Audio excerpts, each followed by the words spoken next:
ହାତର ରେଖାକୁ ଦେଖି କିଛି ଆଶା ରଖନି ଫ୍ରେଣ୍ଡସ୍। ଭାଗ୍ୟ ତାହାର ବି ହେଇଥାଏ ଯାହାର ହାତ ନଥାଏ। ସମ୍ମାନ ଆଉ ସମୟ ବଡ଼ ଆଶ୍ଚର୍ଯ୍ୟ ଜିନିଷ। ଆପଣ ଯାହାକୁ ସମ୍ମାନ ଦେବେ ସେ ଆପଣଙ୍କୁ ଟାଇମ୍ ଦେଇନଥାଏ, ଆଉ ଆପଣ ଯାହାକୁ ଟାଇମ୍ ଦେବେ ସେ ଆପଣଙ୍କୁ ସମ୍ମାନ ଦେଇନଥାଏ। ଭାଗ୍ୟରେ ଥିବା ପ୍ରେମ ଆଉ ଗରିବ ସାଙ୍ଗ କେବେ ଧୋକା ଦେଇନଥାନ୍ତି। ଯଦି ସମ୍ପର୍କ ମଜବୁତ ହେଇଥାଏ, ଯେତେ ଦୂରରେ ରହିଲେ ବି ସମ୍ପର୍କ ଭାଙ୍ଗି ନଥାଏ। ଏହିପରି ପୁଅକୁ ନିଜ ଜୀବନରୁ କେବେ ଦୂରେଇ ଦେବେନି, ଯାହା ପାଖରେ ଏହି ଦୁଇଟି ଭଲ ଗୁଣ ଥିବ।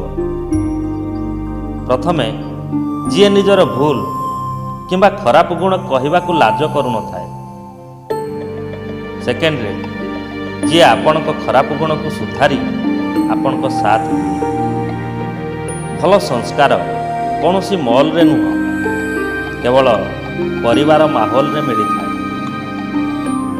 ଉତ୍ତର ତ ସବୁ କଥାର ଦିଆଯାଇଥାଏ, ଯିଏ ସମ୍ପର୍କର ଗୁରୁତ୍ୱ ବୁଝିପାରୁନି ସେ ଶବ୍ଦର ଅର୍ଥ କ'ଣ ବୁଝିବ।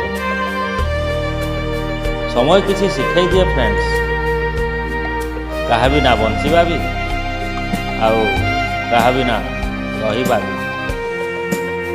ଆମକୁ ଇଜ୍ଜତ ସିଏ କରେ ଯିଏ ହୃଦୟରୁ ଭଲ ପାଉଥାଏ।